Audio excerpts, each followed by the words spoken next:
Hello and welcome to the Rundown with Nerd Union. I'm Taryn Belle, reporting for the weekend of October 1st, 2021. In movie news, Ridley Scott is turning his attention back to the Gladiator sequel. Per an interview with Empire, Scott confirmed the sequel is being written while he completes work on Napoleon, so he can move on to it as soon as he's finished. While there are no official plot details released for the sequel, Russell Crowe's Maximus is unlikely to return given his death in the first film. Rumors point towards future Emperor Lucius, the son of Connie Nielsen's Lucia. Over on Disney Plus, Black Widow fans who didn't opt for the premiere access option or to catch it in theaters over the summer can start streaming October 6th. And a behind-the-scenes featurette will premiere as part of the series Marvel Assembled on October 20th. Hey, we're officially in October, so it's spooky season on Disney Plus. A remake of the DCOM Under Wraps is premiering on October 8th, and we're finally getting a Halloween-themed Muppets special, Muppets Haunted Mansion. According to Deadline, starring in the special alongside the Muppets are Will Arnett as the ghost host, Yvette Nicole Brown as the hearse driver, Darren Criss as the caretaker, and Taraji P. Henson as the bride. In Muppets Haunted Mansion, the Great Gonzo, world-famous daredevil artiste, has done it all, seen it all, and survived it all. But on Halloween night, the fearless Gonzo takes on the greatest challenge of his life by spending one very daring night in the most grim, grinning place on Earth, the Haunted Mansion. Deadline exclusively reported that Michael B. Jordan has made an agreement through his company, Outlier Society, to produce the fantasy action franchise for N.K. Jemisin's The Broken Earth, with Sony TriStar Pictures. Jemison herself is penning the script, and she already has 3 consecutive Hugo Awards for Best Novel, which makes her the first person to win the award 3 years in a row and the first to win for all 3 books in a trilogy. This definitely sounds like an epic collaboration. Christopher Lloyd and Leah Thompson will both appear in Hallmark Channel's upcoming film Next Stop Christmas, which premieres on November 6th, and yes, it's a time travel movie. The main character, Angie, who appears to be played by Lindsay Fonseca, wonders how her life would have been if she married her ex-boyfriend, who is now a famous sportscaster. When she takes the train home for Christmas, it actually takes her back to the past, 10 years prior. It looks like Lloyd plays the train's conductor who gives her the advice to use this revisited Christmas as a way to see what truly matters to her, according to EW.com. In shows and series, Disney Plus Day is happening on the anniversary of the streaming platform's premiere, Friday, November 12th.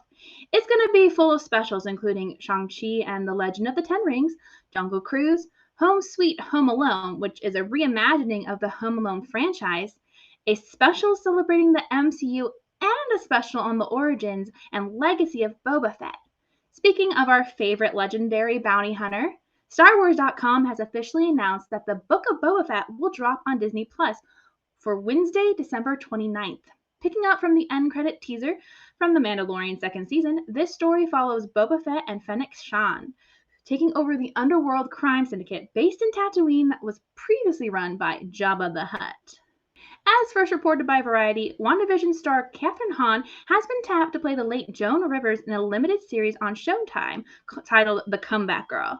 Per the official tagline, Trailblazer, Adored, Cruel, Diva, Joan Rivers had a life like no other. At age 54, she was a superstar comedian, and then it all fell apart. The Comeback Girl is the awe-inspiring untold story of how Joan Rivers persevered through near suicide and a professional abyss to rebuild herself and her career to become a global icon. Rivers started off her career as a highly successful comic before making the transition to movies and television, and eventually revolutionized the entire approach to celebrity red carpet interviews. Emmy-nominated actress Hahn will be joined by writer Cosmo Carlson and director Greg Berlanti of CW Arrowverse fame. The Witcher's official Twitter account proclaimed this year the Year of Vesemir as they teased a photo of Geralt's mentor and the in-universe's oldest surviving Witcher.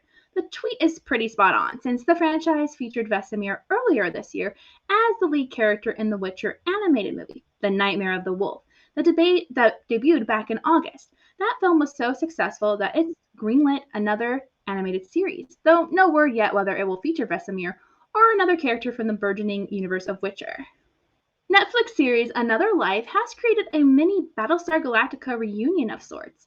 Katie Sackhoff, who played Starbuck in the 2004 Battlestar reboot, plays Nico, a space captain charged with making first contact after a mysterious alien object crashes on Earth. Via Entertainment Weekly, the show's second season has added Rekha Sharma and Kate Vernon, who played Tori and Ellen Tai, respectively, on BSG. Sharma will be playing Ursula Monroe, the mother of sentient AI in the show, while Vernon will be playing Nico's mother, appearing in scenes on Earth and in space. Sakov said on rejoining her BSG castmates, Battlestar Galactica was such a huge part of my life and career. I am so blessed to have built lifelong friendships with the cast, and thankfully, when I call and ask favors, they oblige. Sakov said in a statement, "We are so lucky to have Kate and Rekha join this show. They elevate every scene they are in, and I can't wait for the fans to see these two in action." In celebration of Last of Us Day on September 27th, HBO has teased the first season of Naughty Dog's The Last of Us TV series with a photo of Pedro Pascal's Joel and Bella Ramsey's Ellie.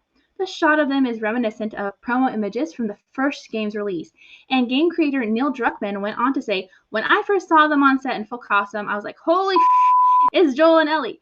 The HBO adaptation of Naughty Dog's The Last of Us is full steam ahead. Can't wait to show you more from all of our projects. After a 12-year absence, Russell T Davies is back as the showrunner of BBC's Doctor Who.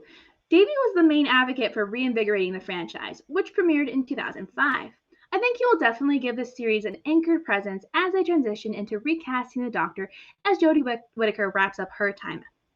In tech news, over at Amazon, TechCrunch reports that Kindle owners will be able to navigate better due to a software redesign that adds a 2-tab bar on the home screen to toggle between home and library quickly, while also adding an arrow on the top for quick access to airplane mode, Bluetooth connections, activating dark mode, and more.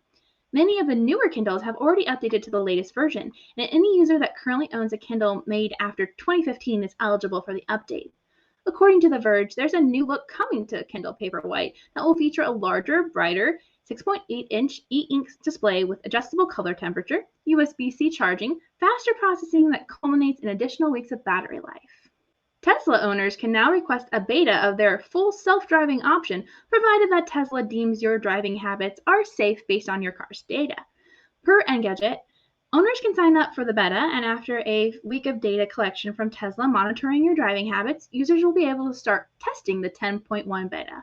We should also stress for would-be adopters, Tesla's self-driving isn't a fully autonomous mode, and as stated by NTSB Chair Jennifer Hamady, Tesla's marketing of the driving mode has been, quote, irresponsible, pointing to its potential to cause accidents if misused. Remember Skype? Well, Skype is teasing out its latest changes as Engadget reports. Microsoft's video calling service has improved the quality of the service by offering new grid options, which can keep non-video participants more visible. Users will also notice new themes and layouts, additional layout functions, along with a twin camera function for users with multiple cameras in case you want to show off another angle or present yourself in one view while you work on something else in another view. In social media, TechCrunch reports that Tumblr continues testing monetization offerings for its creators in a new open beta called Post Plus. However, the new feature continues to face issues as several creators noted potential issues in the earlier closed beta that limit their ability to moderate users, and the Post Plus icon, which has since been remedied, that stoked fears that the new subscription plan would alter the culture of Tumblr. The subscription plans range from $1.99 to $9.99 and are set by the creator with only 5% processing fees from Tumblr. This could be a lucrative tool for creators, but also exposes potential intellectual property issues due to the large quantity of fan fiction on the site.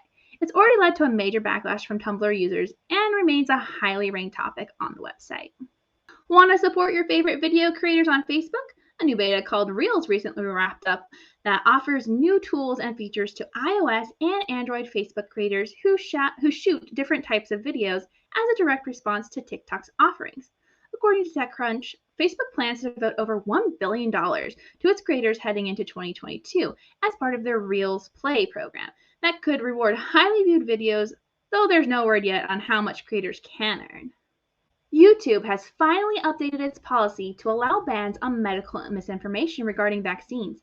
TechCrunch reports that Google has already taken steps to ban videos specifically touting COVID-19 misinformation and will now direct their efforts towards videos debating vaccine efficacy, safety, and development. In theme parks, Jessica Rabbit from the mixed live-action cartoon movie Who Framed Roger Rabbit is getting a whole new look. According to the Orange County Register, the Roger Rabbit car Toon Spin ride will turn Jessica into a private eye who's tracking down the Toon Patrol weasels that were in the original film. This will be a stark contrast to the damsel in distress narrative the attraction opened with back in 1995. Finally, in merchandise, Iron Studios has crafted a new Scarlet Witch statue sporting her new look from the end of WandaVision as she reads over the Darkhold, engulfed in what we now know as chaos magic. You can pre-order the statue now over at Sideshow Collectibles, though orders aren't expected to ship until late next year for the 2022 holiday season. Remember to subscribe to Nerd Union's Twitch, Facebook, or YouTube channels for our live shows, news, updates, and our upcoming video series on movies, games, and more nerd content. Special shout out to our Nerd Union Patreon supporters. We appreciate your monthly contributions, which helps us put out content like this. Doug Schumann and Shelby Johnson. Till next time, I'm Taryn Belle, and this has been The Rundown with Nerd Union.